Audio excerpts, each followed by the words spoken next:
रोक लो, यहीं रोक लो। ठीक है ठीक है ठीक है, उतरिए मैडम। हाँ तो आ गया जी आपका। कितने पैसे हो गए? 150 रुपये में तय हुई थी जी। ठीक है अंकल, देती हूँ।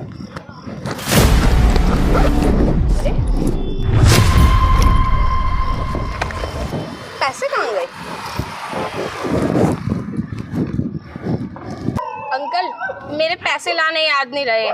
अभी मेरी यहीं पे सोसाइटी है पीछे मेरी, मैं अभी ला के दे रही हूँ आपको।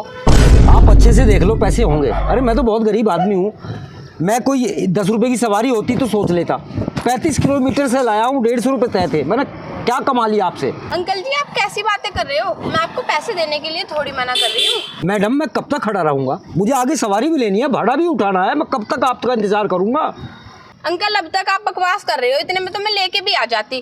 और तुम रिक्शे वालों में ना यही कमी है, बस मुंह जोरी ज्यादा करते हो तुम, इसीलिए लोग तुम्हें पीटते हैं। अपनी हरकत से तो तुम बाज नहीं आते, लोगों की गलती हो जाती है। ऐसा है 5 मिनट इंतजार करो तुम मेरा, मैं अभी आ रही हूँ लेके बस। ठीक है मैडम, हम कर भी क्या सकते हैं, लेकिन 5 मिनट से पहले आ जाना। मैं इंतजार कर रहा हूँ, मुझे आगे भी जाना है। ठीक है मैं आ रही हूँ, लेके आ रही हूँ। तुझे मैं ऐसे पैसे दूंगी, अपनी औलाद को भी कहती हूँ। भाई साहब सुनना सुनना। अरे भाई साहब एक बात तो बताओ, अभी अभी एक लाल कपड़ों में एक लड़की गई है, हाथ में बैग था। क्या आप उसे जानते हैं? कहाँ रहती है, कौन है? नहीं। बताइए। गई तो इसी सोसाइटी में थी और सब मना कर रहे हैं, हम नहीं जानते, हमने नहीं देखी। कोई तो आदमी का कहता है, औरतों का क्या विश्वास कर ले। अरे मैं कहाँ ढूंढूं? अच्छा पागल बना गई।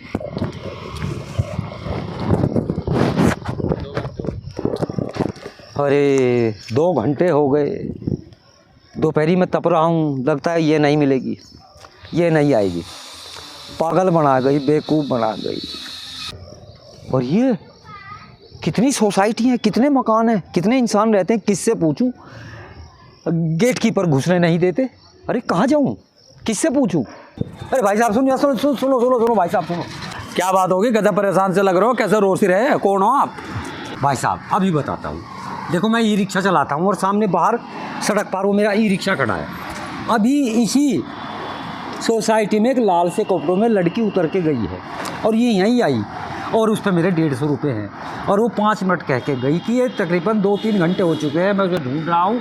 भाई आपने देखी हो तो बताओ। अब एक बात तो बताओ, इतनी बड़ी सोसाइटी में आप एक काम करो, आओ मेरे साथ चलो आप जी। सामने जो है परचून की दुकान है यहाँ से एक, उस दुकान वाले से पूछ लेंगे, हो सकता है वो बता दे, क्योंकि आप कह रहे हैं ना कि अभी आई वो गेट में को। जी जी हाँ तो चलो आओ मेरे साथ, आ जाओ।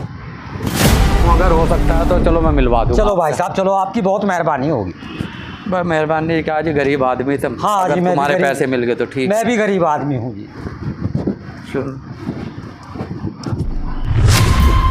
आ जाओ आप एक काम करो। हाँ जी। ये मेरा घर है यहीं से। अच्छा जी। आप धूप में खड़े बहुत देर से आ जाओ, पानी ले जाइए बोतल में या पानी पूनी पी लियो। जी ठीक है आ जाओ। अजी बहुत बहुत मेहरबानी आपकी भाई साहब। आ जाओ आ जाओ आ जाओ। अजी आप तो बड़े अच्छे आदमी हैं। चलो भाई साहब बैठो, पानी वानी पी ले। ठीक है भाई आ साहब। जाओ आ जाओ बैठो। अजी बहुत बहुत मेहरबानी आपकी। हो बैठो। बहुत गर्मी है जी। हाँ गर्मी तो है, ऐसी चलवाता हूँ मैं भी। हाँ बहुत बहुत मेहरबानी आपकी। सिल्की सिल्की क्या कर रही हो, जरा पानी पिलवा दो। ठीक है आ रही हूँ अभी।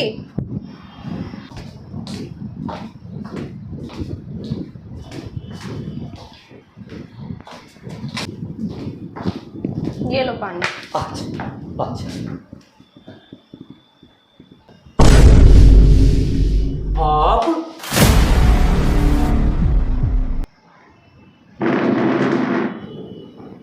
आप मतलब आप जानते हो इसको? क्या कह रहे भाई साहब? मैं जानता हूँ, ये तो वही लड़की है, ये तो ये वही मैडम है जो मेरी ई रिक्शा बुक करके लाई थी और 150 रुपये मुझे नहीं दिए और ये कहती थी 5 मिनट में आ रही हूँ। यही तो है वो मैडम। सिल्की तू इतना गिर सकती है? कम से कम मेरी रेपुटेशन के बारे में तो ख्याल करती, लोग सोसाइटी में क्या कहेंगे हैं, ये भला आदमी 2 घंटे से बाहर वेट कर रहा था, हैं, आते जाते हुए हर आदमी से पूछ रहा था कि भाई साहब आपने लाल कपड़ों में एक मैडम देखी क्या, भाई साहब लाल कपड़ों में आपने एक लड़की जाते हुए देखी क्या। हैं, सोसाइटी की सारी दुकानों पर, सारे पार्लरों में, दूध की दुकान पर सबसे पूछता हुआ बेचारा वो गरीब आदमी 2 घंटे से बाहर खड़ा, ये तो रास्ते में मुझे मिल गया गेट पे। इन्होंने मुझसे भी पूछ लिया। मैंने कहा चलो जी, हम तो हार थक गए, ये अपनी ई रिक्शा लेकर चल ही रहा था। मैंने कहा भाई साहब एक गिलास पानी पीते चलो, लेकिन मुझे क्या पता मेरे ही घर में चोर है। मैं तो जितने जी धरती में गड़ गया। मुझे आपसे ये उम्मीद नहीं थी। शेखर, मुझे माफ़ कर दो, मुझसे गलती हो गई। अंकल जी प्लीज़ माफ़ कर दो मुझे, मैंने आपका जी दुखाया। शर्म आनी चाहिए तुझे, कम से कम नू तो देख ले इस आदमी की हालत क्या है। ये 2 रुपए कमाकर शाम तक अपने बालकों के लिए कुछ खाना पीना, उनके लिए रोटी का इंतजाम करता है, और तू इस आदमी के 150 रुपये मार लिए। 150 रुपये तो आपने मारे, और 2 घंटे से अगला आदमी बाहर खड़ा। यार इसकी क्या आत्मा दुख रही होगी। ठीक है शेखर, आज के बाद ज़िंदगी में ऐसी गलती नहीं होगी, माफ़ कर दो प्लीज़। यार माफ़ तो कर दूँ, कम से कम आप नू तो सोचो, हमें तो भगवान ने सब कुछ दे रखा, हमारे घर में किस चीज़ की कमी है। आप नू तो सोचो आपने कितनी गिरी हुई हरकत करी। मैं तो खुद नू सोकड़ू हूं जब से मुझे नू पता चला कि आप इसके साथ ऐसा करिए।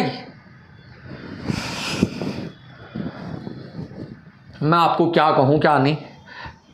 पहला तो सबसे पहले एक काम कर, 150 रुपये में और इस आदमी को 500 रुपये अंदर चला गए। चल ठीक है, मैं लाती हूँ। ये लो अंकल जी, मुझे माफ़ कर दो। ठीक है बेटा, एक काम करना, जीवन में इस भविष्य में किसी का जी ना दुखाना। ठीक है, मैं तो जाता हूँ। ठीक है भाई साहब।